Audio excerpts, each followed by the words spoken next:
And we are live for another episode of the Golden Ticket Show. I'm Gotham here with Kev Heels 0809 on Twitter. Missing a couple people today. Hopefully they'll join in soon. We might get a surprise guest mid-show as well. But thank you guys all for tuning in. We're back with another episode. We don't have as much sports. We're starting to hit the lull. We got everything's over, but MLS. We got Champions League's tomorrow, right? Yeah, Champions League's tomorrow. And then we got some UFL action. NHL's going to the Stanley Cup starting on Wednesday. Yep. We only got one basketball game, but we got loads of college baseball, which I know you and Don are excited about. So we'll definitely do a breakdown of all the games for tomorrow, whether it's official plays or not. We'll give a quick little breakdown of what we got on the games. So I guess, let's start with some soccer tomorrow. Let's start with as always, we'll start with soccer. Let's start with the UCL. We got Inter and PSG. It's game one, right? If I remember right. Well, yeah, it's the championship, so it's only one game. See, I always thought I figured aggregate would always be fun for that, but so we have. I don't know why they changed it for that. It's aggregate all the way up until the championship game. But. Should make it two different locations that are still neutral locations. So like Munich and then like Barcelona. So you got to keep traveling. Cool. But the European tournaments will be coming to an end here after with this official game. PSG is favored at plus 120. Over under is sitting at 2.5 at minus 108. What's the look here in this one? I was just trying to pull it up to see if the odds have changed, but I actually like both teams to score on this one. It's probably like minus 150. It's probably not great odds, but that's kind of my play or look towards this game. I also find it funny that PSG had all those super teams and couldn't get here, and now they don't, and now they're in the Champions League final. Yeah, I'm kind of with you on that. I like both teams to score. See if I can get it minus 135 right now. So not the worst. They're actually projecting it to be super low because the over at 2.5 is minus 108. I do like that. I do also like if you can get a shot on goal parlay and you can get Yamal and Dembele each to get 1+ shot. I don't mind that. I have to see what the odds are on that. That's just the first look I've had with it. See if I can find it. Which one you can get both teams to score. Best odds right now, minus 130 on Caesars. Okay. Shots on goal, you can get Dembele 1+ shot and looks like they don't even have Yamal's out yet. You can get Dembele to get 1+ shot on goal for minus 410. You can get him to get 2 at plus 120.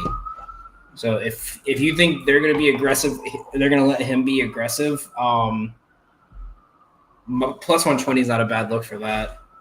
Yeah. Looks like Martinez's one shot's only minus 195, so maybe a parlay of Dembele and Martinez might not be terrible. No, not the worst. I mean, it brings it to minus 109 on FanDuel at least. Yeah. And then, anything else in this game? Who do you have winning it? I actually think PSG wins. I'm not confident enough to bet that, but that's my look.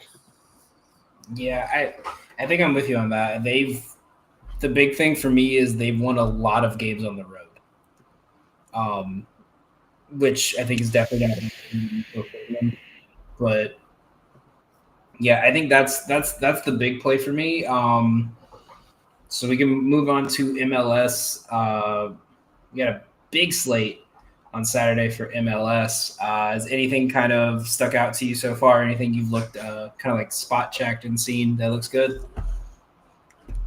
Not particularly. I mean, there are a couple games that have piqued my interest just because it's two good teams going against each other, like Nashville versus New York and Inter Miami versus Columbus. But um, I haven't like kind of done a deep dive to see where I'm looking on those. Okay. Yeah, so one for me I'm kind of looking at. I want to see how this line moves.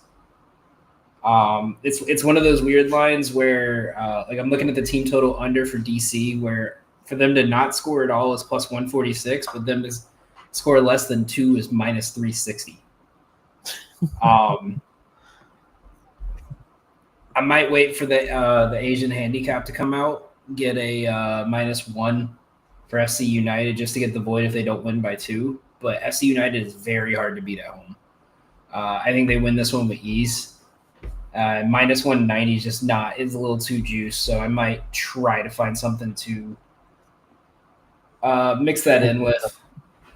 You think they can win by 2? That would certainly. See, the thing is they when they're at home, they just play slow. Okay. Because they know their crowd's loud and it's hard to play them at home, and their defense is good enough that they can just take their time, get one goal, and be done with it. Right. I might look at see what his. I might add Kevin Denke to get one shot on goal. He's one of my favorite players, and it's actually funny because I didn't even know he was on FC Cincinnati until this season because I didn't follow the MLS's like the transfers and everything. Right. But for the last like 3 years, every FIFA file I've done, I've always got him because he's been that good for me. So I was like, okay, and I watched him, and he's just playing it how you see a lot of European players talk about MLS.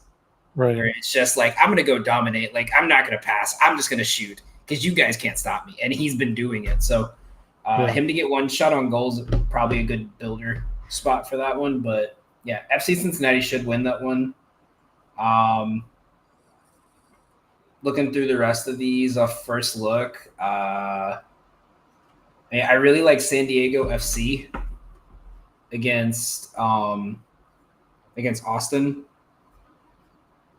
Let's see, what are the odds?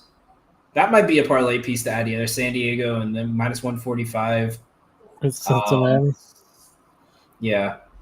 And I know Don's here can give us a better draw of the day. But for me, draw of the day, I might look at Real Salt Lake and LA Galaxy. Because LA Galaxy is just terrible, but they're at home, so I'll give them the draw.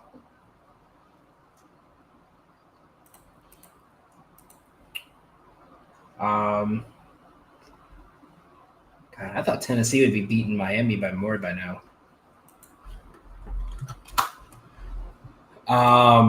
So we can go over college baseball slate tomorrow.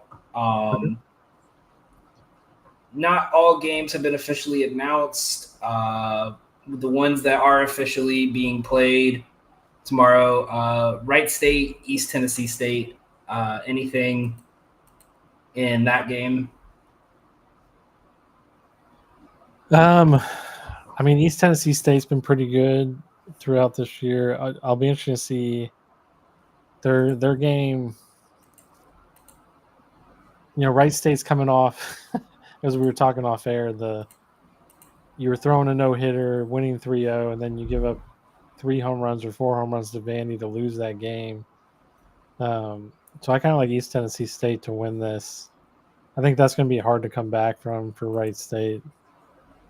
To just emotionally right off the, and then pitching performance of the year and get pulled and then you lose on homers. Right. And then that same regional, I think with the way that Vandy pulled that off, I like them to beat Louisville in their matchup. Yeah, I'm with you there. And then what? They don't finalize until tonight, right? Till the end of Well, the it's based night. off like who wins and because it's like a winner's bracket and a loser's bracket. Yeah, So I was gonna say there's still a lot of TBDs. But yeah. Well, any like you, predictions you want to give out for each regional? um, let's see if I can get the regionals pulled up.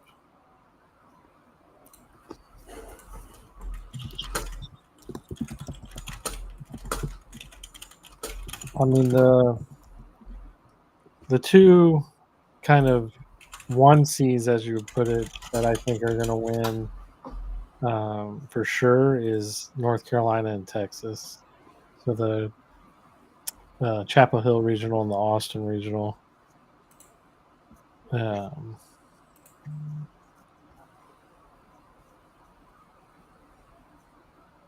why can't you make that bigger?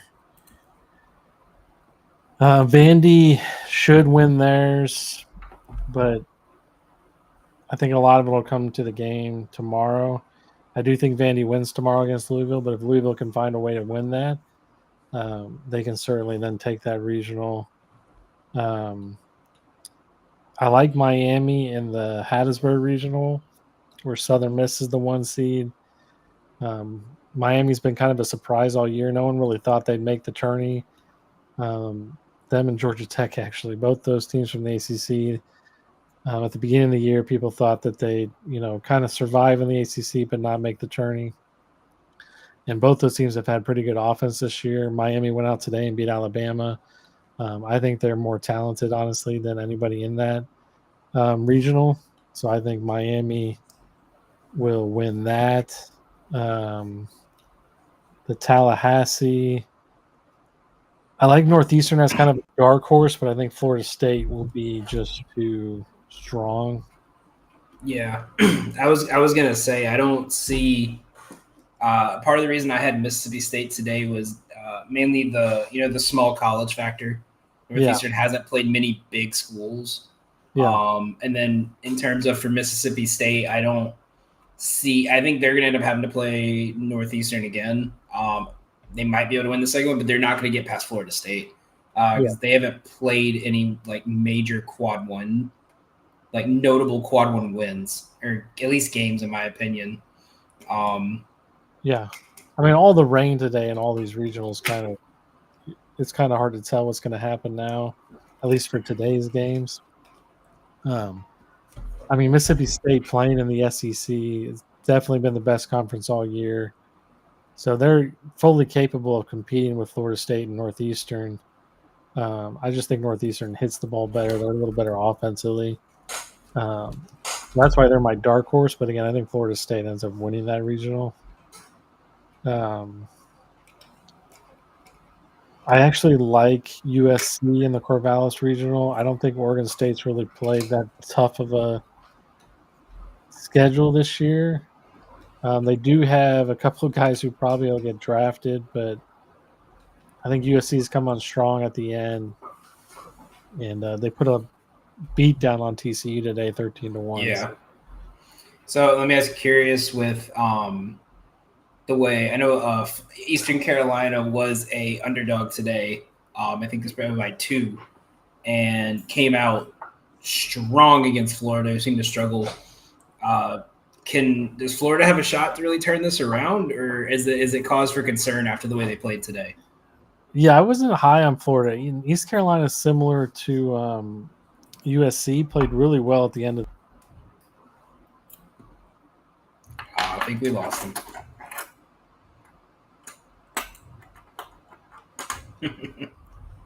All right. Well, Kev's internet gets back to working.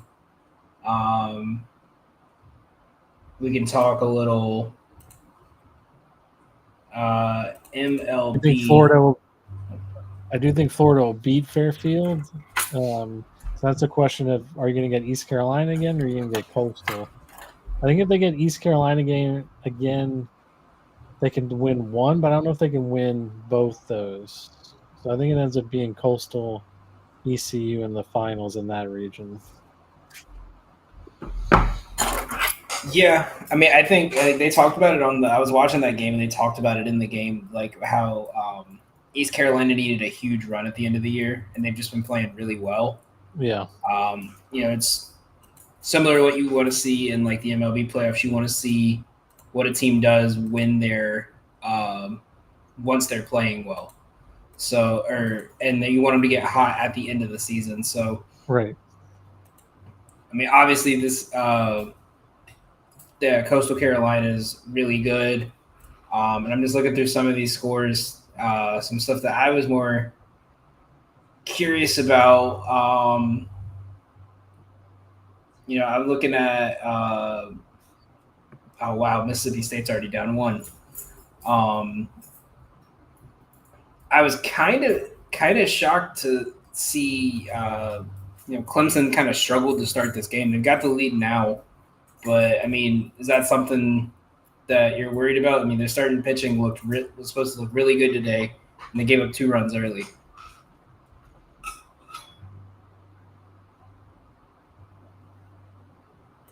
Oh, we lost them.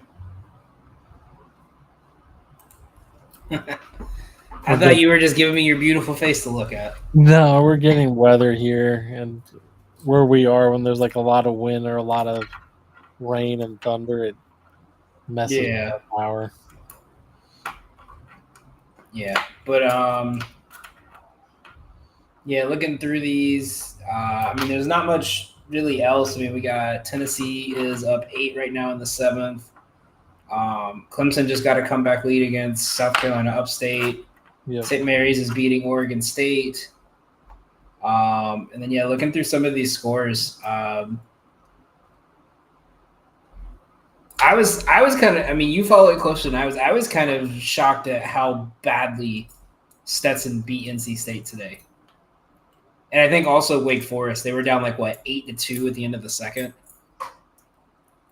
Yeah, the Stetson NC State's a little bit of a shocker. Stetson played well at the beginning of the year. Then they kind of struggled, and then they did okay in conference. NC State, they were okay in conference and ACC, but that one, the way they lost is surprising, but I'm not surprised that they lost, if that makes sense. Yeah. And then Wake Forest, Cincinnati they're kind of like Nebraska. They're like this unknown where they can beat anybody, but then the next game they'll lose by 20. Yeah. So that one's a weird one and a little surprising too. I'll be interested to see how Cincinnati handles Tennessee, if Tennessee can hang on and beat Miami, which it looks like they will. Miami of Ohio, that is. Yeah, they're up 9-1 in the 7th. Yeah. Well, especially they, I read up that, a lot of these top hosts, they weren't pitching their top pitcher to rest them for when it's needed. And Tennessee went out there and put their number one guy out there today, which I thought was kind of interesting. Yeah. There's as we were talking a little bit off air, there's strategy to this first game. A lot of the big schools, as you mentioned, will do that because they think their number 2 and number 3 arm can win that first game against what's considered the worst, because they get the worst opponent of that regional first game. So they theoretically should be able to win that game with their second or third or even 4th starter. But for me, I actually like Tennessee's strategy because I think it's important to win that first game because that guarantees that you're at least around for 3 games, and then you can bring that game 1 starter back potentially for game 3 in a relief position, or if you're winning comfortably in that game, you can bring him back for game 4 or game 5, depending on how it pans out. But so I think it's you got to win that first game, in my opinion. So I think Tennessee did the smart thing there. Yeah, and we got 2 games that have not gotten a first pitch yet. So if you have any predictions on these 2, Rhode Island, Dallas Baptist, and Fairfield, Coastal Carolina. Yeah, I think both those games will be blowouts personally. Dallas Baptist can really score. So can Coastal. This is probably also Coastal Carolina's best pitching team they've had since they won the whole thing. I can't remember how many years ago that was now, but so yeah, I expect both these two last games of the night to not be very good, which will work out for me because I won't have to really watch them. It'll be late. I can go to bed. But yeah. There we go. Let's see. We can go ahead. Let's go over some NBA, NHL before we get into this MLB slate. I wanted to do some UFL, but I know Don, the king of UFL, was gonna be here for it. But so NBA tomorrow is Game 6. Pacers are favored by 4. Total is sitting at 219 as it has for almost every game this series. Can the Knicks send this to 7, or is this where the dream dies? I mean, it's certainly possible, but I think the dream dies. I think the Pacers end it at home, Game 6. I mean, I think Towns got banged up a little bit, right? So you're gonna have to get more. They've been getting banged up all year. So I think more is gonna have to come from Brunson, depending on what Towns is doing. But I think the Pacers have been the better team all series, and I think they win it. And the NBA has been a little weird in my opinion in these games, like clinch games. We've had a lot of blowouts in. Yeah, I was gonna say I think every game 7 this playoff has been the team that's won has won by 20 or more. Yeah. And then like not even game 7s, but like game clinching.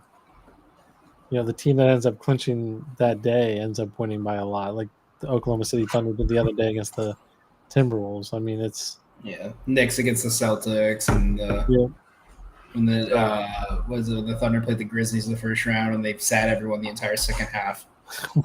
I guess we'll know right in the third quarter if it's a close game. We'll be like, all right, Knicks have a shot. Yeah.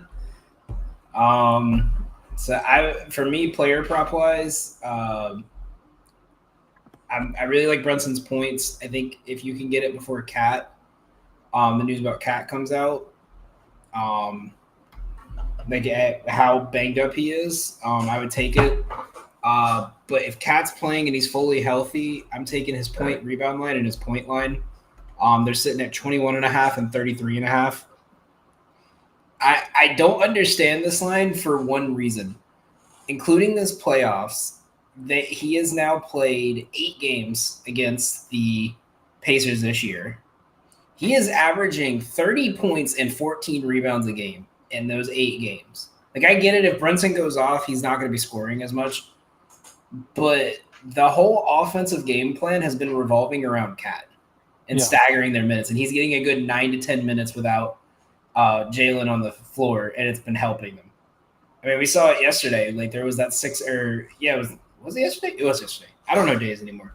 But like, there was the first 6 minutes of the second when Jalen Brunson wasn't playing and Cat just went nuclear. Yeah, like they don't have an answer. Miles Turner has had trouble guarding him. Siakam's had trouble guarding him. They don't have a backup that can hang with him. Right. So I think Cat's going to be I think the Knicks will be fine. It depends on if Halliburton gets hot. Right. Is the thing. And if even if he plays an average game, I think the Knicks win. If Halliburton goes off like he did in game 4, then there's no shot the Knicks having it. Like, if that's the key to this team. And I love everyone talking about how great Halliburton is, and then next year he's going to start the first 20 games of the season, scoring 6 points a game, 4 assists. And someone on Twitter yesterday said he's what Jimmy Butler was trying to do. Just not try in the regular season. Right. Yeah. I mean, I'm with you on Cat. He definitely poses a matchup issue. So, like, if he's healthy, I mean, he'll play. He's not going to not play. But, like, how effective he is going to be kind of the difference. And I don't really care who wins this series. Like, it's from, like, a fan perspective. So, I just hope Thibodeau realizes that Like the games that you've won or been close in is because Cat's played well, and as you said, the offense has kind of run through him. So hopefully he's been recognizing that, because that's all I want to see. I want to see good games, close games. And if you let Jalen just chuck up the ball 50 times a game, I just see the Pacers running away with it. Speaking of great games, have you seen what Framer Valdez is doing right now? No. So he just finished the 7th, right? He's at 8 Ks, 2 hits, 60 pitches, Jesus. 22 batters run in the faced. first? Yeah. He gave up a home run in the first inning. We're still 1-0. That's hilarious. He gave up a home run in the first inning. He gave up a single in the 5th and has not given up a single hit since.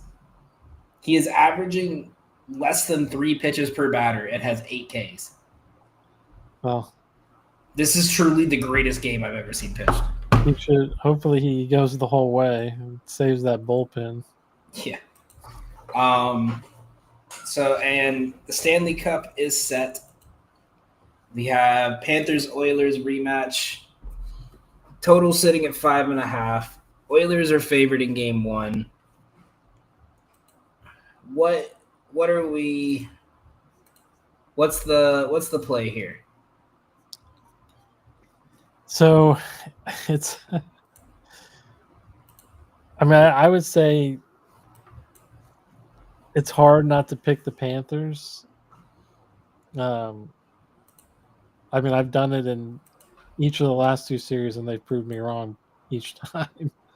So, I feel like maybe I have to pick them this time, and maybe that'll be some reverse voodoo, and Edmonton will end up winning. Because that's actually who I want to win. I'd rather see the Oilers win than the Panthers win again. But since, Kachuk's come back and helped the Panthers, he's been a big piece. Reinhardt has been playing well. I mean, with the Oilers is McDavid, and I can't think of the other kid's name, but McDavid and one of their other wingers is Drazado, maybe, or Skinner. I think it might be Skinner.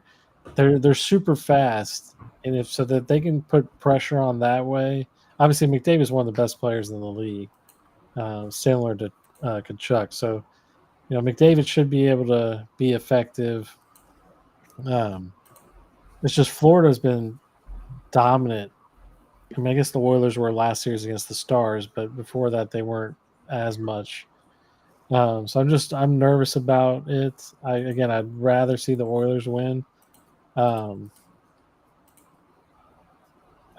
don't know if I didn't see any props out yet, but I would like to know what McDavid's shots on goal are. I think the Oilers at home, they're going to be come out firing. I think they're going to try to make sure they control the puck. And so I like potentially his over on shots on goal. Yeah, I'm not seeing anything yet. Yeah, I mean, it's not until Wednesday, so probably won't post until. So do you think he wins playoff MVP this year? I think I mean, I think him and Bobrovsky the best so far. And then Bobrovsky's been playing out of his mind. I mean, that's the other thing, right? If Bobrovsky continues to play this well, I mean, Skinner's been doing pretty well for Edmonton, but if Bobrovsky continues to dominate, Florida will win. I think goalies play a bigger part than almost in any other sport. If they're playing really well, you're in the game no matter what, and you're probably going to win. And then if you're playing poorly, your team's going to lose. Yeah. There's a huge impact that goalies have. So gotcha. I wouldn't mind looking at his save, whatever they have his save line at too, potentially, since he's playing so well. Yeah. I think this is just going to be a dogfight. I think I think McDavid's not going to let them beat him twice. Yeah, that's my initial thought as well. But all right, so let's get into our favorite part of the show. We can crunch numbers without being judged. We got our MLB talk. All right, so first game tomorrow is another matinee in Chicago. Maybe Steve will go to that one. But he's got to watch Drew Pomeranz pitch. It's the downside if he does go. So Nick Lodolo versus Drew Pomeranz. The Cubs are minus 160 favorites after losing today. Going up against Lodolo. Total sitting at 7.5 right now. Where are you leaning on this side? Do you know what the weather's supposed to be like there? I can check. Shout out Ballpark Pal for having weather updates. So it looks like tomorrow is going to be another bad windy day. 73 degrees, cross breeze going from left to right field. Okay. I don't know, because Drew's been one of their bullpen guys this year, hasn't he? Mm-hmm. So, like, how many innings are they going to let him go? You said the wind was blowing in, though? Cross breeze. Cross breeze. Okay. So it's just going to hang in the air. You know, Lodolo's been pretty solid. So I guess my initial thought would be the under wouldn't be a terrible play. Drew hasn't faced a whole lot of at-bats against the Reds lineup. So no, I don't know. I'd probably stay away from whatever his K-prop's going to be since he hasn't really faced any of those guys. Nick, he has a lot more appearances. If his strikeout prop's at 4.5, I might take it. 5.5, I'd probably stay away. Let me check. See if they have a projection. I forgot. This is the K-prop guru I'm talking to. So for tomorrow, they have Lodolo projected 4.57. His line is projected to open at 4.5. Pomeranz is projected to open at 1.5. I mean, if Pomeranz does open at 1.5, I'll probably take that. I think he can get 2 strikeouts. Lodolo, yeah, if it's at 4.5, I like that. He's got 5 Ks against Hap. Struck out Swansby 5 times as well. So, and the number of bats that he's had against both those guys is about 1 for every 3 at bats. You know, so that should be 2 right there. And then some of the guys he hasn't really faced yet, he just needs to get a couple. You know, Suzuki from like a hitter standpoint is hitting 455. Yeah, he mashes lefties. Yeah, so he may be a good spot to pick up like a over 1.5 hits, runs, RBIs, or maybe throw him into a hit parlay with some other guys. Yeah, his projection as of now tomorrow is like good chance of him reaching base. I might. He's 4 for 10 with 2 doubles and 2 singles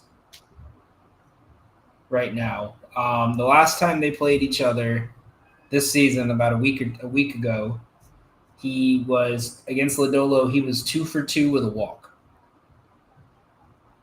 I might take a run at his bases over anything because I think his hit run RBI is either going to be at 2.5 or it's going to be juiced. Okay. So, I mean, I think it might be a good move. I think it's definitely a good move on that part, but I think for me, I might take his bases. I'll write down the hit run RBI if you want. Yeah, I mean, if it's at 1.5, I would take it. Again, like you said, the juice might be high on it, but I think it would probably hit. I do like the under in this game. models projecting like right on the money, so I want to see if it possibly moves up to 8. And if you can get it at 8 on the dot, then I would take it. Models projecting 7.4 runs, and that's without factoring in the wind and the weather. So factoring in that, you're looking at probably around 6 runs. So I don't hate it. Problem is these two offenses are just so explosive. Right.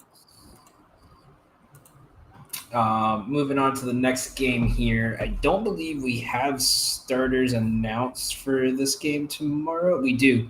Gunnar Hoglund and Kevin Gossman tomorrow for A's and Blue Jays. We don't have a line out, do we? I don't see one, no. They're scared, that's why. Well, like on one of the sites I'm using, it still says Toronto's undecided, so that might be part of it. Yeah, might be giving him a day off. But looking at this game, who do you got off first look? Whether or not Gossman's pitching. Yeah, I mean, I think the Blue Jays take it. They've been playing pretty well at home lately. A's have been struggling as of late and striking out a lot more too. So, I mean, if it's Gosman going, I'll probably like his pitcher props or K props. I mean, but regardless of who they throw out, Hoglund's hasn't been doing great this year. I mean, as I said, the A's have been kind of struggling lately. Hoglund's been giving up 4 runs, 5 runs, and 3 runs in his last 3 games. He's been all right with strikeouts, but he's also thrown, 5 innings, 4 innings, 5 innings. He's thrown 90-plus pitches. Well, actually, technically, the game against LA was only 89, but close enough. So he's throwing a lot of pitches in only a short period of time. So he's not having the control. So the Blue Jays are going to make him throw a ton of pitches, right? They're one of the better teams at taking pitches, making They sure don't strike out a lot. Yeah, they don't strike out a lot. They make sure they get a ball that they want to hit. So I think his pitch count will be super high again. So I don't think it matters who the Blue Jays throw out. I think they'll win this game.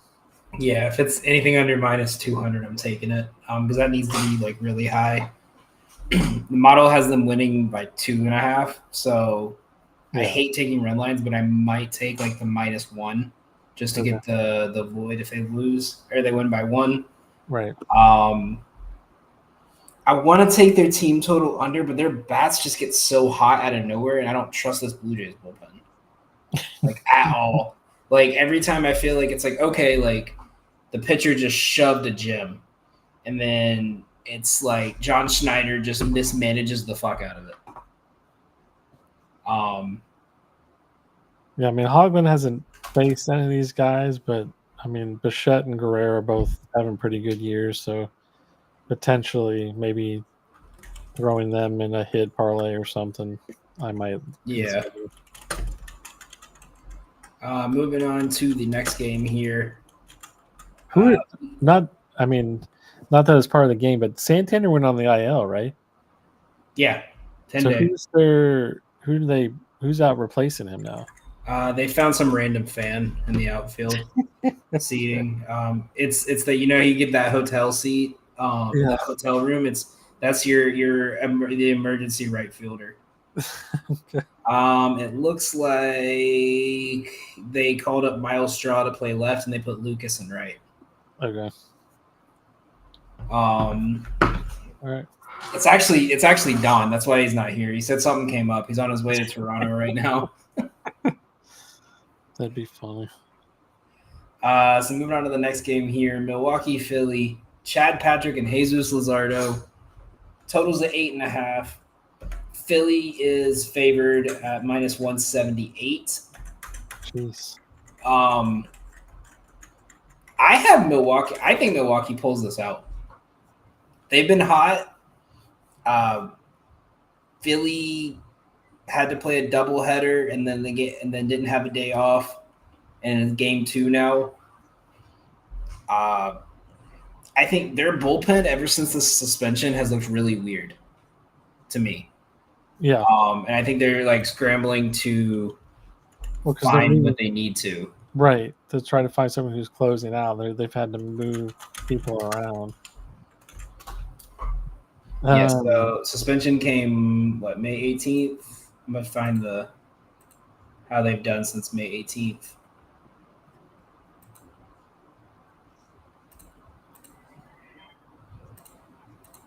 I mean, this is a good potential bounce back game for them, though. Luzardo's been playing fantastic all year, so it could be potentially get them back on track a little bit. Yeah, their bullpen's currently ranked 20th in that time frame in terms of ERA and WHIP, and they're actually projected to get slightly worse. Yeah, it's hard to go against Luzardo, especially when Milwaukee does not hit lefties that well. But the thing is Luzardo relies a lot on those strikeouts, and they don't strike out a lot to lefties. Looking at their lines, Luzardo's line was projected to open at 6.5. He's projected exactly 6.51. Chad Patrick is projected to open 3.5. He's projected 3.9. Anything with those that sticks out to you? Yeah, I mean, Chad Patrick, they're actually both kind of hot in their last two games, but at 6.5, if it opens at 6.5, I feel like that's a little much. The Brewers have been pretty solid lately. Their overall for the season strikeout total has been coming down. So I'd probably stay away from that, but it's hard for me to resist 3.5. Yeah, I think those are those lines where it's like I feel like those are more fun because it's like, is this guy gonna have a good game or a bad game? Right. Like the 7.5s, it doesn't really matter because you just have to make sure they don't have a bad inning. But but 3.5s and 4.5s are always fun because it's like you have one bad inning and your bet's over and you don't have to stress it anymore. Speaking of crazy bad beats, did you see the one I sent yesterday with Mackenzie Gore? Yeah. Dude, I sat there and was like, I was like, I'll take my money. I was like, but that was as a baseball purist, I was pissed. You know how I feel about umpires. I'm right. Yeah. I like the different strike zones. Yeah. I think it needs to be like the NBA's challenge system where it's like, okay, you get one, and if you get it right, cool, you get one more. If not, you can't do it the rest of the game. Because like I was talking to someone the other day about it, and I say the big thing is you're still going to get the egos of the officials the rest of the game. Because let's say you're like, nah, that's a ball. Checks the thing and it strikes, and it's a ball. That ump is giving you a tiny strike, giving you the widest strike zone you're ever going to see. Like, right. Pitcher complains that a pitch was a strike. It's like actually a ball. You're getting the tiniest strike zone the rest of the game because you tried to show up the umpire. So I think that's the thing too, is like you're going to see a lot more of that if you limit I think it's one per player is what they proposed. One per at bat? I think it's supposed to be one per player. Like that player can't do it a second time. Okay, so like the whole game they get one? Yeah, so basically the team gets 9. That's it. Okay. Which 200 something pitches a game. 9 each team isn't the worst. Right. But still. Not terrible. You got to know like exactly when to call it. But you're right though. Like umpires get so defensive when people start. That's the most times. Most percentage of players and managers get thrown out of the game is because they're arguing balls and strikes. Right. So like, yeah, I could see that being an issue potentially when you challenge their call, and especially if it ends up being right? Like if they're you're not getting a strike tonight. You're right. That ump's gonna be like, see, I told you, I know what I'm doing. Like you're getting the fastball down the middle for ball 1 every pitch. So Speaking of Philly, it's funny because I saw so many with the Braves hitting Harper on accident. Um, I saw so many people like, "Oh, get ready! Acuna's about to get nailed game one. Whoever's leading off's getting the first pitch at their head." And like, I was watching that, I was like, "Did we watch the same at bat?" Like I get it. Like, cool. Strider doesn't do well in Philly. If he's trying to retaliate for a playoff game, he's not throwing a 98-mile-an-hour fastball at Bryce Harper's elbow. Right. And if they thought it was like it needed to be retaliated, they would have hit the next batter in Atlanta, like the very next inning. Right. That's us. People were like, "Don't bet on this game. Players are going to get ejected." I was like, "It's the first game of a doubleheader. They're not going to do that. Yeah. Like they're not that stupid. It's the first time these two teams are playing. It's a rainy day, and they have like I think I looked. Both teams played 10 consecutive games after that game. So I was like, they're not going to hit him. Right. Jeez. Not yet.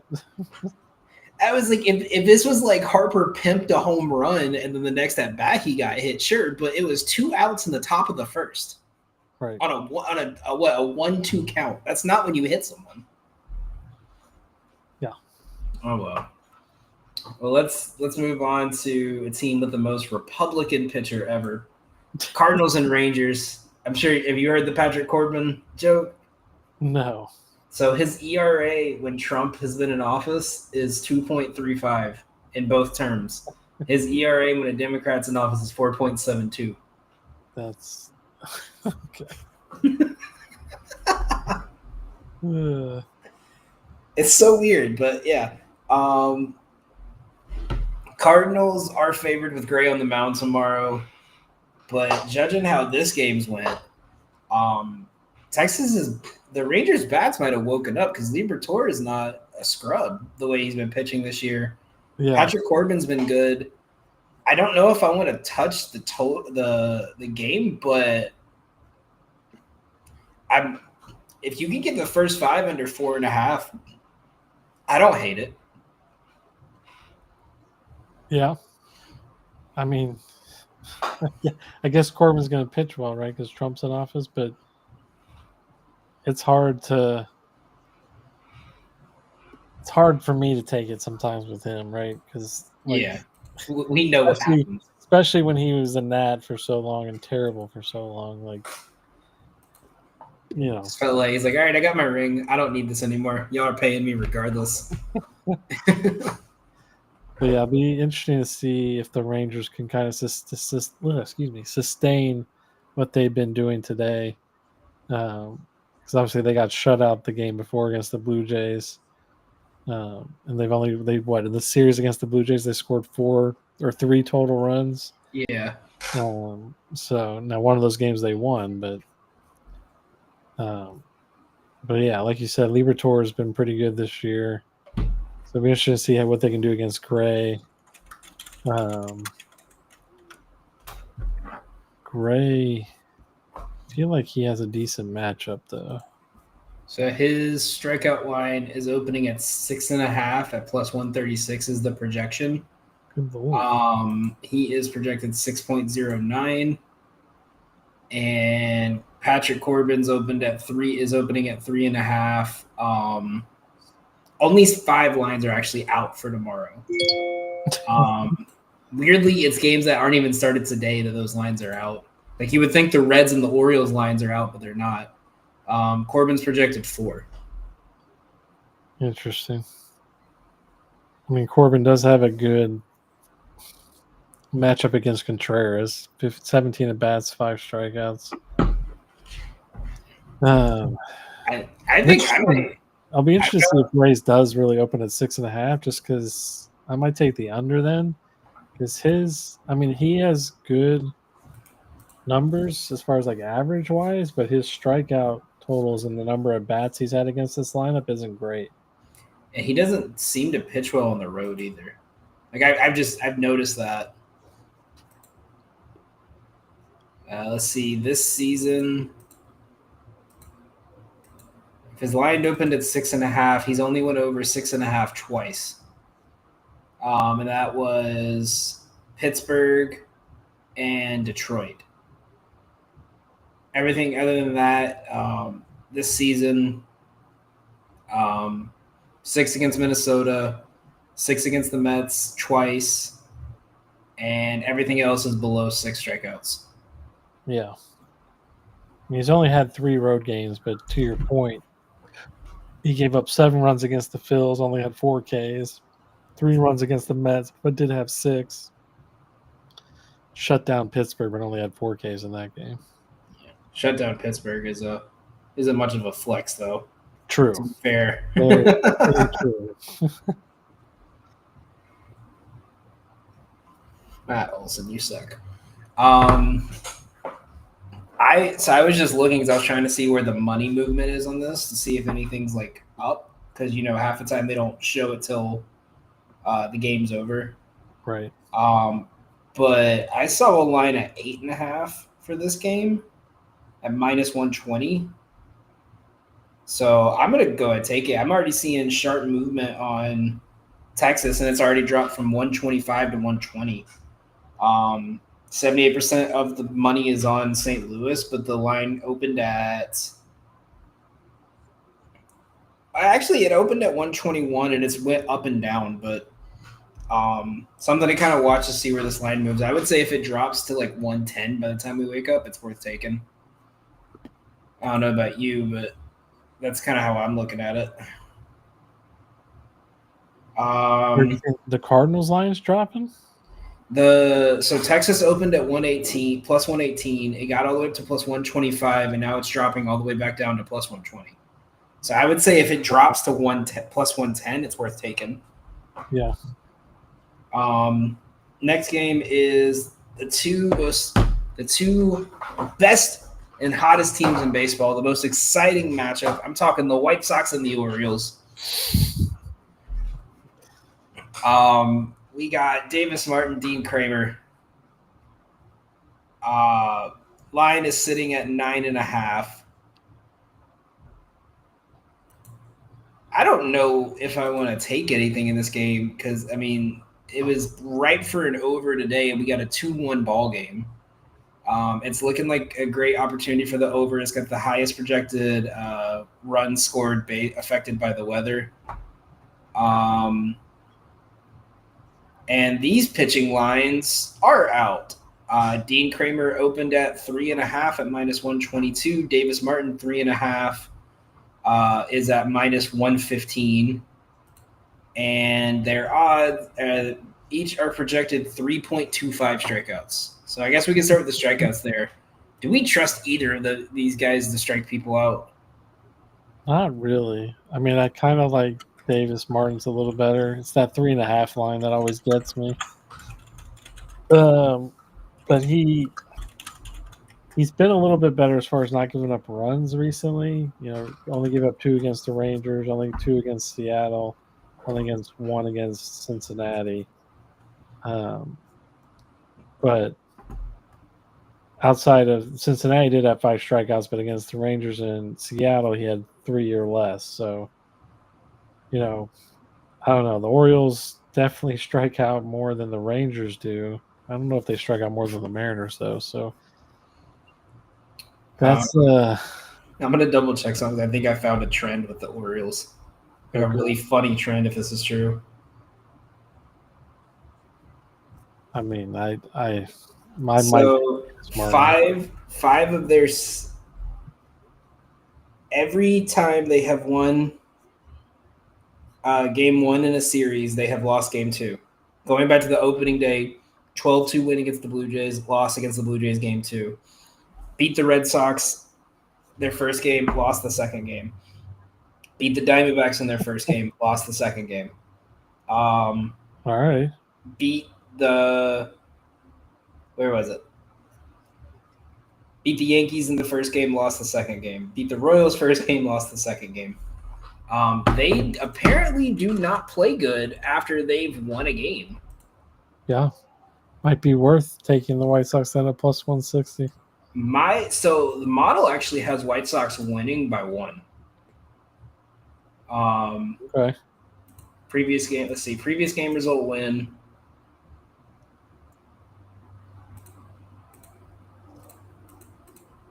Let's see here.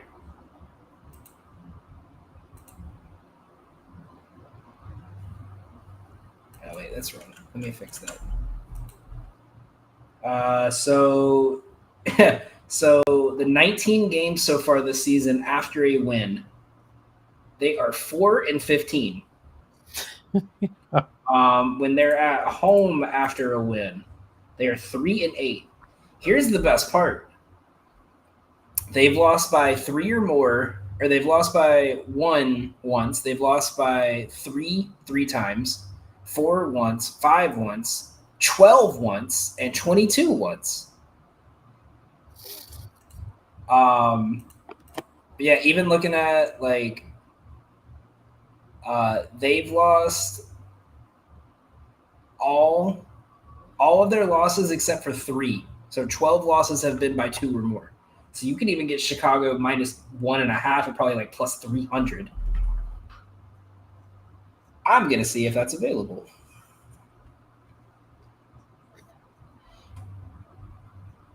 You can get White Sox. Even I know it's Dean Kramer. That's the only thing that makes me want to not take it. Yeah, Kramer's actually good. I mean, he's been pitching better late too.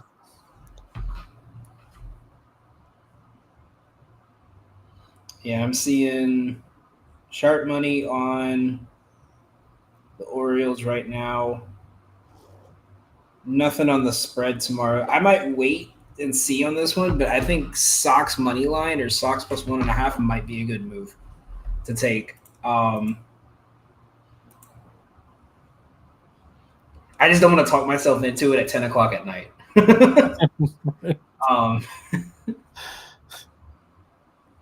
then I'm gonna be like, you know what? This is why I told myself I'm not making bets at 10 o'clock before I go to bed anymore. So let's go on to the next most exciting game: Colorado and New York. Antonio Senzatella and Kodai Senga. Yeah,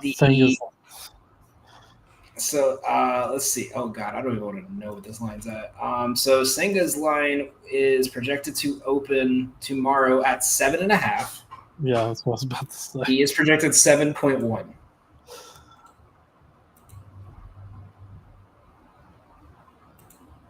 If it's plus money, I'll probably end up taking that. Yeah, the projection is that it's going to open at plus 120. Yeah, because I mean he's been very solid. I know he has. I don't know if he's gotten over 8 yet. I don't think he has actually. Let me see. Mm-mm. Not that I've seen. Very first game of the year against Miami, but that was the only time. Yeah. But if it's plus money, he's been consistent enough. He's made it to the 6th inning or later in 4 of his starts. If it's plus money, it'll probably be worth it for me to risk it, the reward. Yeah, I would say that's a good look.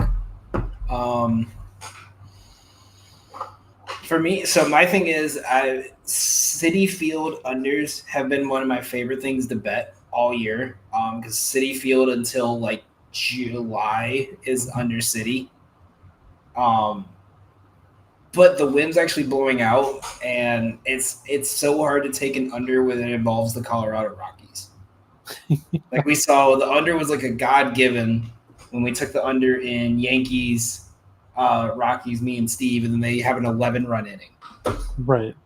Like it's like, what do you do with that? Like, and you can't touch the money line. The money line's already opened at minus 400. Right. Fun little fact I found out. So the Rockies, I think it was 8 of their 9 wins have been in the final game of a series when teams have just started benching everyone. So they've not beaten any team twice. They've only beaten 9 separate teams, and 8 of them have been in the final game of a series. Okay. So let's move on to more interesting games here. We got a bunch to go through. So we got Rays Astros. Astros bullpen is going to be fairly rested after today. Yeah. as I think both. Valdez went all 9 innings, 9 Ks, 80 pitches. Jesus. 9 Ks, 3 hits, 1 run, 1 walk. And now they're in the bottom of the ninth with the meat of their order up. What's the look here for tomorrow's game? Houston's favored. We got Colton Gordon, Zach Littell. Littell is opening at 2.5 strikeouts. Colton Gordon's opening at 4.5. Both of them is projected to open at plus 132 for Gordon, minus 120 for Littell. Yeah, I'd probably stay away from those, honestly. But I do like if the Astros can win here in a walk-off here in the bottom of the ninth. As we just mentioned, they saved their bullpen. I do like them to win again tomorrow. Gordon should give him enough. Littell's been okay, but I think when you got a fresh bullpen, I think that favors that, especially with the home team, in my opinion. So my play for that one would be to take the Astros on the money line. Yeah, I think this is a stay away from me. If this was in Tampa, I would take the over. I want to see how the line moves, but I think if I'm wow, Framber Valdez had only 3 innings with double-digit pitches. That's insane. If I had to lean one side or the other, I think I would take Tampa. Personally, I think them. When you get shut out the way they did, or you get shut down the way they did today, I think that's one of those where it's like you got to come out swinging the next day against a weaker pitcher. Yeah, you got to you kind of knew you were going to struggle with Valdez. Take advantage of facing Colton Gordon before you get on to Game 3. But for now, it's I got to have a lot of convincing. I think it's just a stay away from me. Next one we got is Detroit and Kansas City. We were so close to getting a Tarek Skubal, Cole Reagan's matchup. Instead, we got Michael Wacha. Lines opening at 7.5. Detroit obviously favored minus 170. Let's see what the weather looks like. The weather is actually looking good for an over. Wind's going to be blowing out to right center, so a lot of hits are projected. But this is Tarek Skubal, so we don't always know. His line is projected to open at 6.5, and Wacha is projected to open at 3.5. I mean, I think the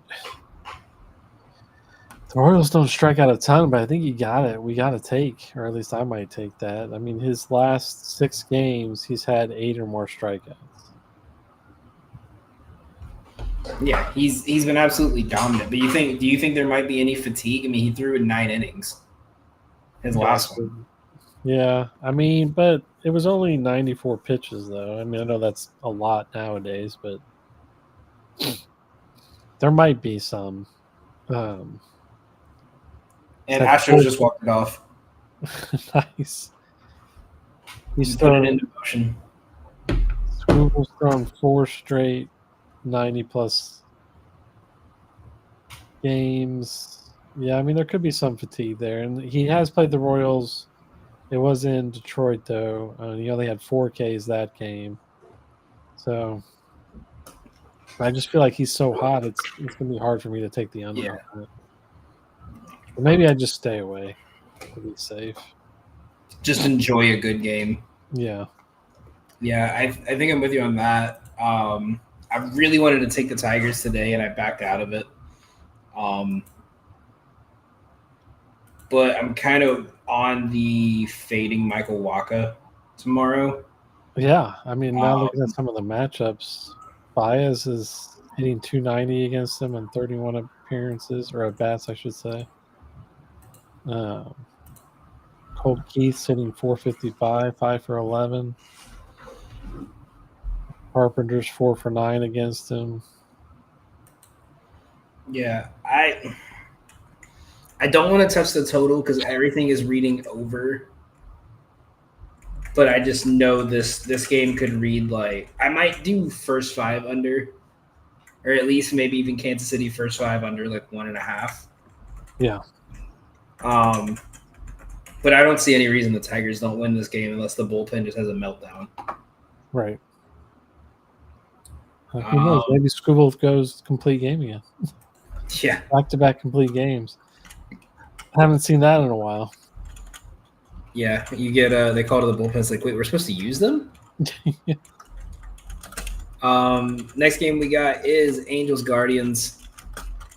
Kyle Hendricks and Slade Cecconi. What a great matchup. I don't know if I want to lay minus 170 with Cleveland, but you just got beat at home by the Angels by probably their best pitcher. So I think this is a must-win game for you, so I think I might actually take it. This season, after a loss, they are 12-13, which is the big thing.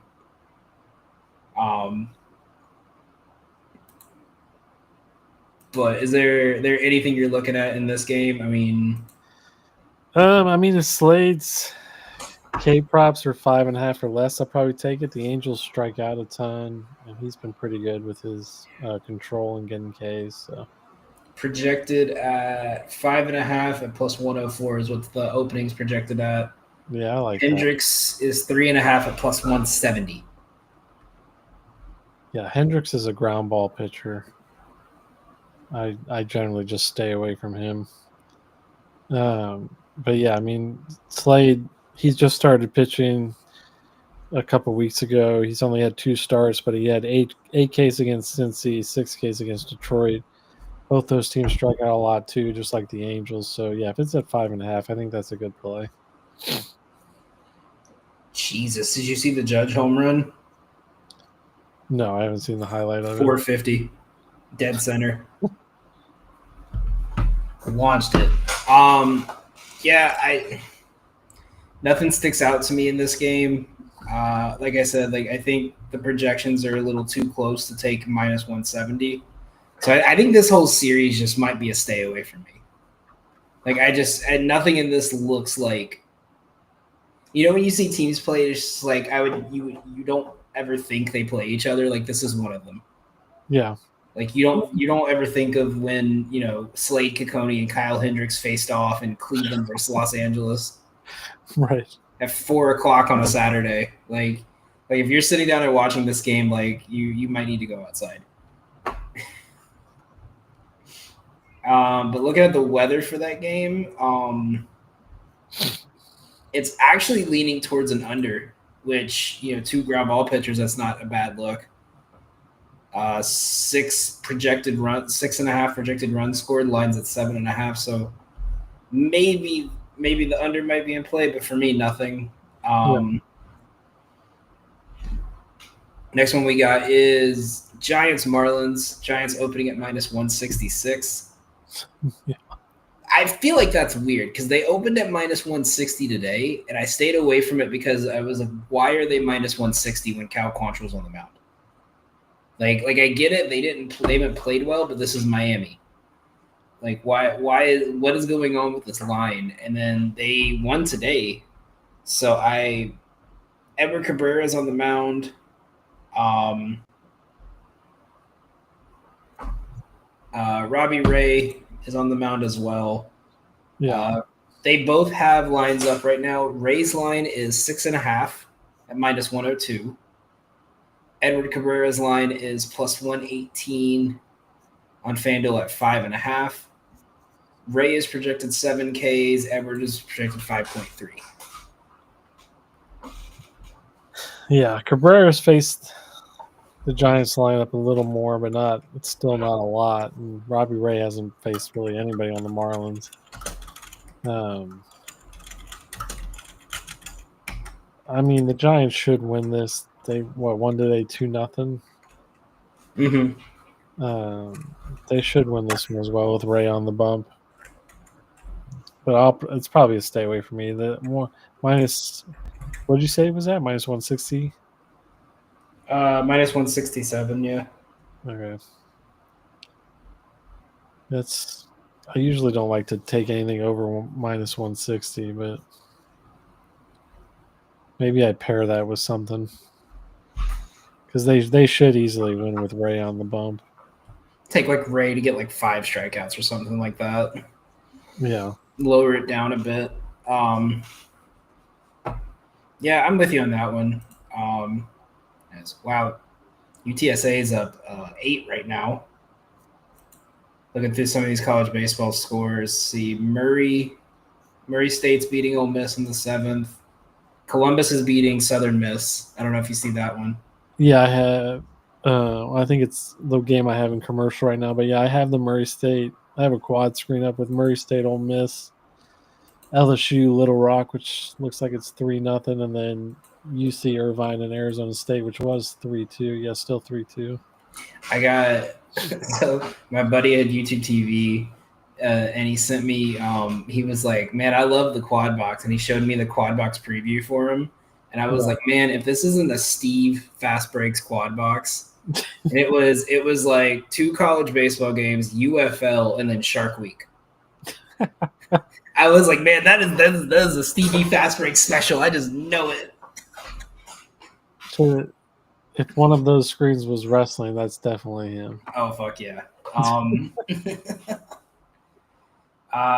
Yeah, they're at minus 166 right now. I might take it. Like I might hit that and Robbie Ray 5Ks.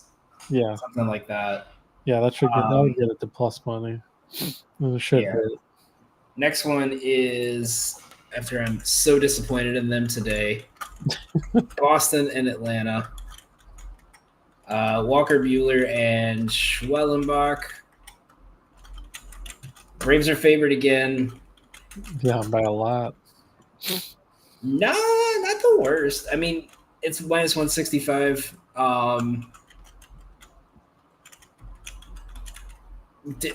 Can the Braves win this one? I mean, you just got beat 5-1 at home after you started the game with your first 4 batters, 3 of them getting hits, and then you only got 3 hits the rest of the game on Lucas Giolito.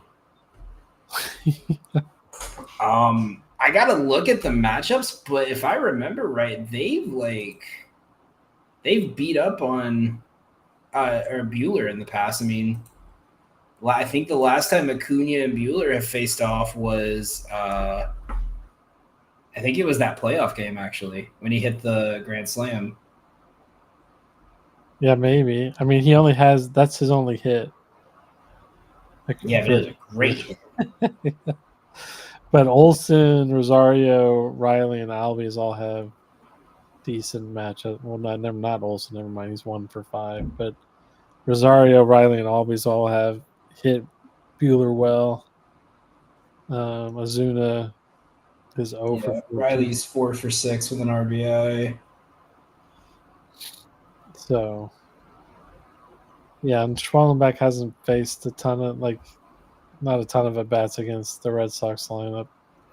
Ohtani hit a home run too. So Ohtani and Judge have both led off the game with home runs. That's awesome. Love it. And Rosarena just hit a grand slam. Wait, no, Cal Raleigh hit a 3-run home run. And, ooh, man, I am on a hot streak right now, baby. Let's go. Oh, Mississippi State's winning. Tennessee, I didn't even post it. Tennessee won by 8. Yeah. Oh, I woke up. I was like, fuck it, college baseball. What's Google say? And I took it. I'm on it right now. I'm so tired. No, I think tomorrow's game is probably the closer we're gonna get to an over. Warm Saturday afternoon in Atlanta.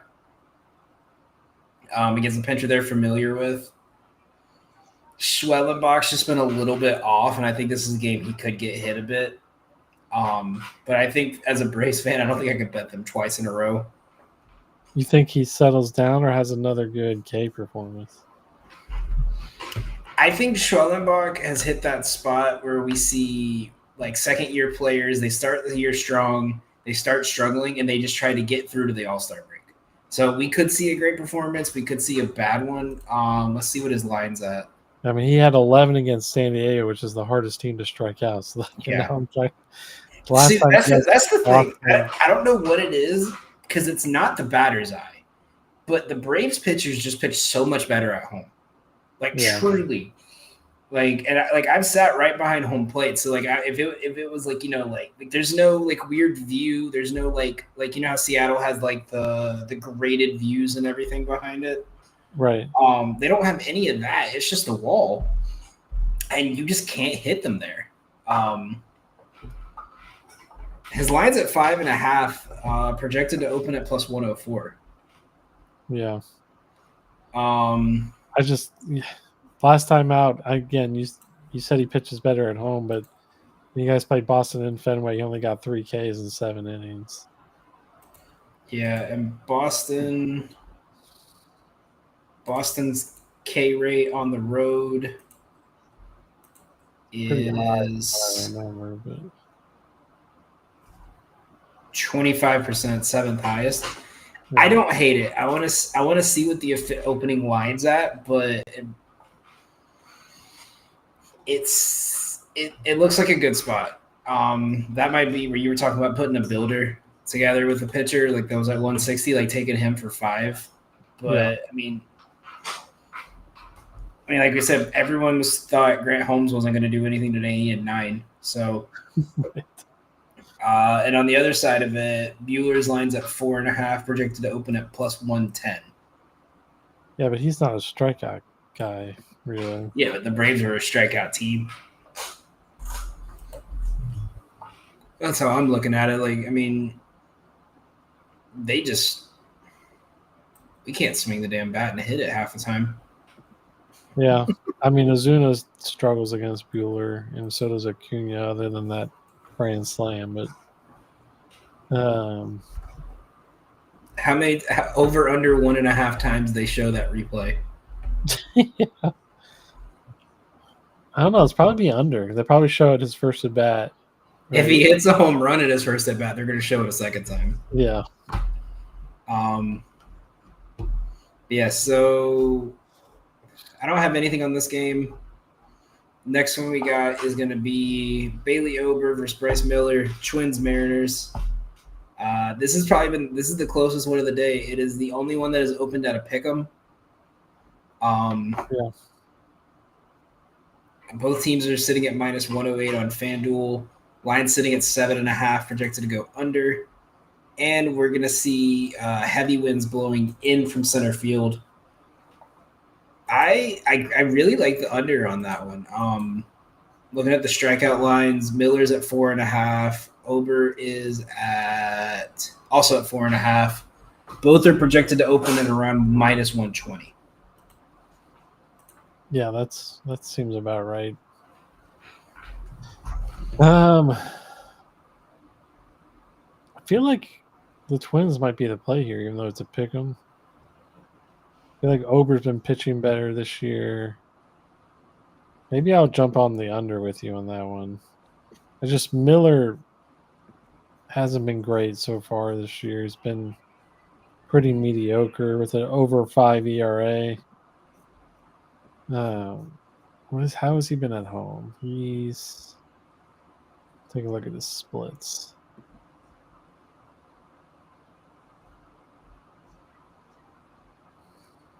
His last outing gave up 7 to Toronto.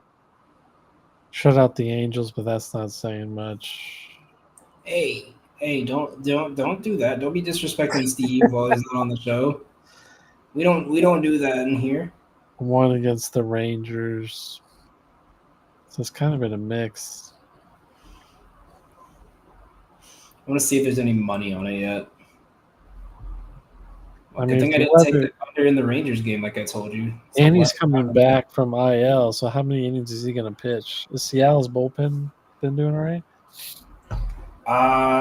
Let's see. In the month of May, Seattle's bullpen is top 10 in ERA. Number where are they at? But their OPS and average is bottom 10. So people are getting on base, they're just not scoring. Not scoring, yeah. Okay. Well, the Sharps have already moved so far on this one that it's already hitting. It's already about to move down to 6.5. So if it moves to 6.5, I'm not going to touch it. Right. No, I'm with you on that. So try to get it now. Yeah. Let's see if there's a book that's got 7.5. Yep. ESPN Bet has it -130. Yeah, the Nats Diamondbacks game is going to be a bull. Dude, it's insane right now. It's 6-4? 6-4. Well, I'm going to go 3-2 in my K props. Seth Lugo and Merrick-Kelly both got lit up.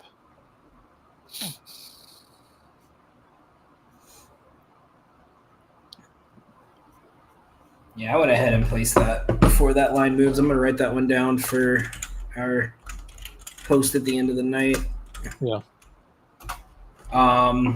Yeah, other than that, I mean, I always feel like whenever it's a pick'em, for game 2, whoever wins game 1 loses game 2 typically. But the big thing with it for me is that Buxton and Correa are starting to come back, and this is their first games since coming back from concussion protocol, so they might be a little out of I guess their swing might be a little out of rhythm, because that first at bat he did not look good today, but that could just be the first at bat. Right. So yeah, like I said, I think the under might be the play. I don't think I'm touching the total. The game money line. I might. Right now it's at 4 for the first 5. Would you take the under on that too? Yeah, I think so. And you're saying that are they closing it or is the wind blowing in? As of now, wind's blowing in. It says it's going to stay open. Okay, yeah. I mean, if they don't close it, then yeah, I think I'm with you. Bailey's been pitching pretty well. Miller, he's been okay. He is coming back from IL, like we mentioned, but if he can give him a couple solid innings, which I think he can, I like the under in this. I'm with you on that. All right, moving on to the next game here. The World Series rematch we all wanted to see. Will Warren and Landon Knack. Totals at 9.5. If it's anything like the game that so far we've already seen, Ohtani and Judge homer in the first, it's going to be fun. There's a 16% likelihood of an increase in home runs because the wind is going to be blowing 10 miles an hour to dead center in 90-degree weather or 80-degree weather. So I take the over. I think so. I mean, look at these two bullpens and look at who they're pitching. Yeah. Let's see. Nax line these lines have actually already opened. Because I guess they want to get as many people betting on this as possible. Right. As Austin Wells just launches another home run. Warren's line is opening at 5.5 at +158 right now. And Landon Knack is opening at 4.5 at -102. Yeah, I don't hate Will Warren's. It's just a question of with everything lined up for it to be another home run day like it's turned out so far in the first 2 innings of today's game.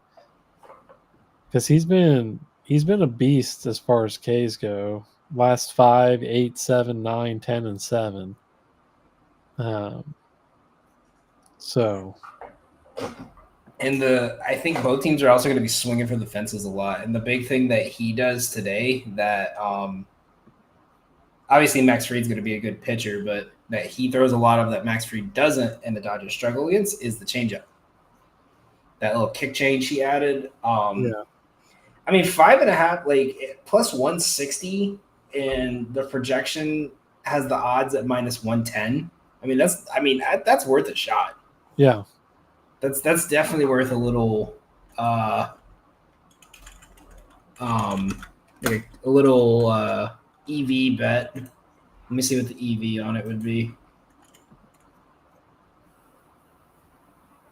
I mean, I like those lines where it's plus money and the pitcher's been hot. Like it's just worth it to me. Yeah.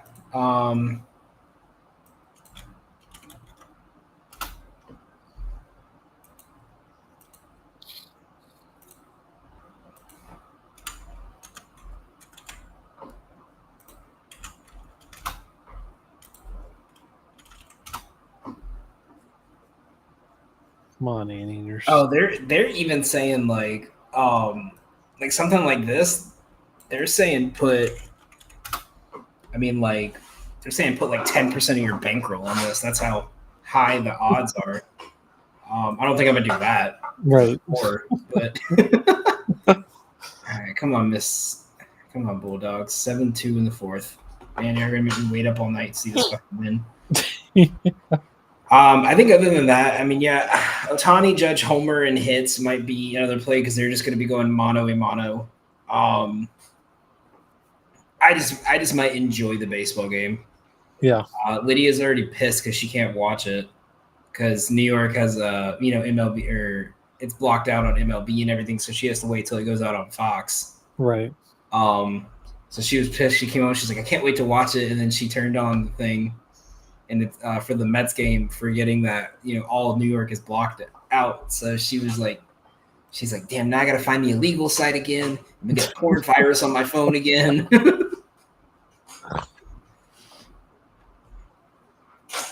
Next game we got here is Pirates Padres. Bailey Falter and Dylan Cease. Line is setting at 7.5. Are we buying the over or the under here? Wind is going to be blowing. Actually, we're going to have a decrease. It's going to blow to the deep part of the park. Falter's strikeout line opened at 2.5. Cease is opening at 7.5. I mean, Cease is a beast when it comes to strikeouts, so that doesn't surprise me, especially with the way the Pirates swing and miss. Although he did pitch against them earlier in the year, I know that. I think he only had like 3 or 4. They just hit another home run. Who's pitching tonight for the Dodgers? I didn't even look at that game. Gonsolin. It's Gonsolin and Knack for the first 2 games.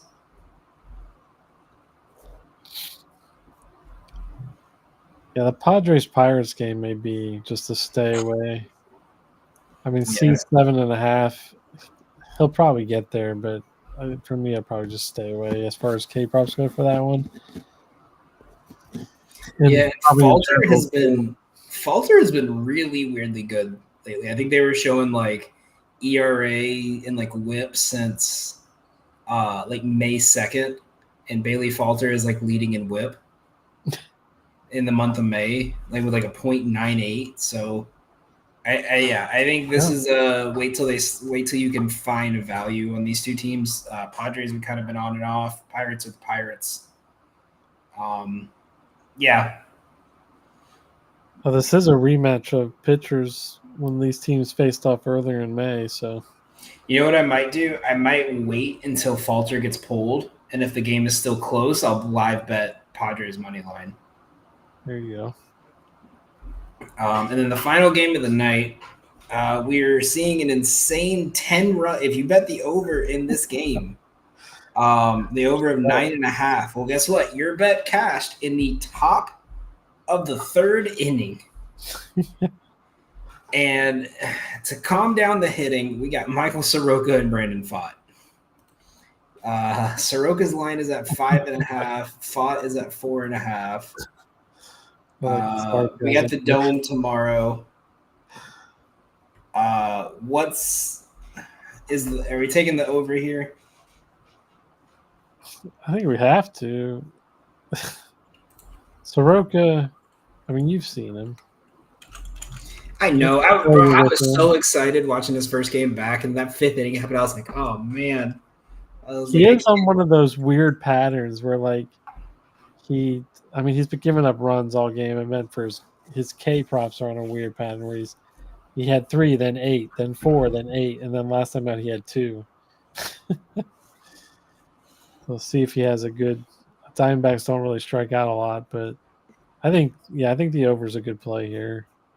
Fat been decent. What has he been lately? I gave up 3 against Seattle, 3 against the Dodgers, and 4 against the Giants. I mean, did it open at 9.5 again, or is it 8.5? Yeah, 9.5. You know what I might do, because we talked about them earlier finding a parlay piece. You can get Giants Diamondbacks at plus 140 right now on FanDuel as a parlay. Okay. So I'm gonna go ahead and add that one. Yeah.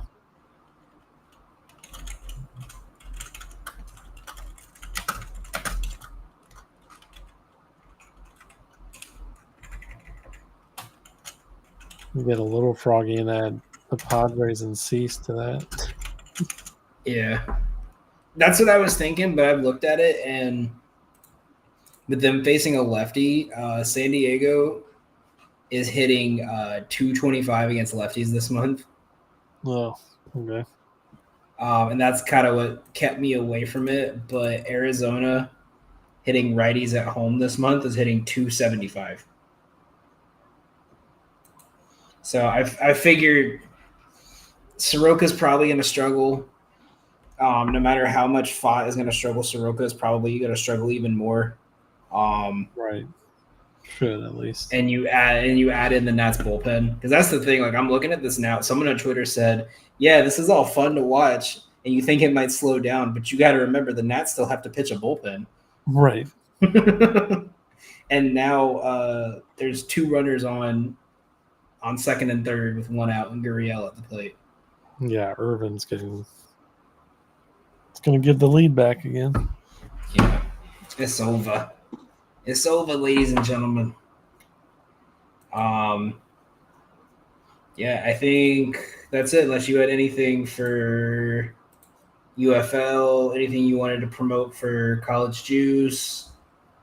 You got any WNBA for the 1 game tomorrow? No, not I. I mean, I'll be betting on some more college baseball tomorrow. Anything? We need Steve. We need our NASCAR guy. Yeah. I'm looking at tennis right now.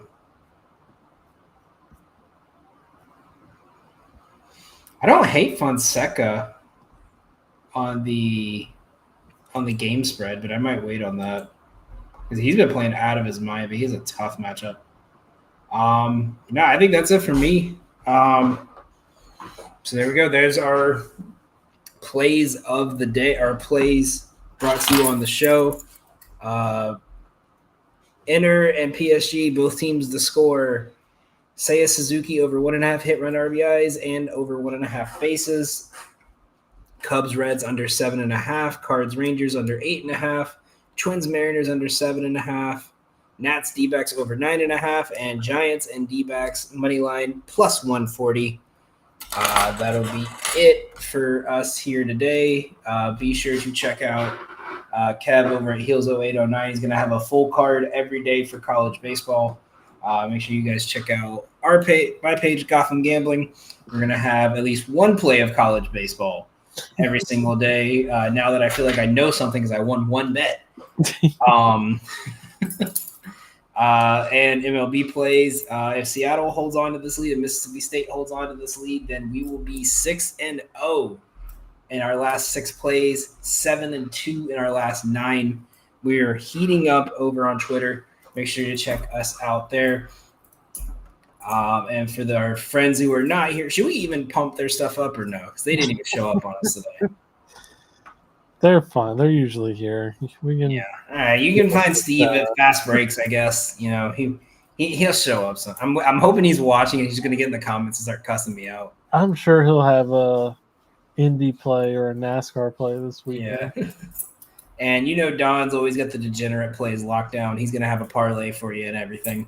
You can check him out at Don Corleone Jones, C Jones Who 12 on Twitter, and Steve at Fast Breaks. For all of us here for frequency's sake, of course, our company we're doing this under. For frequency's sake is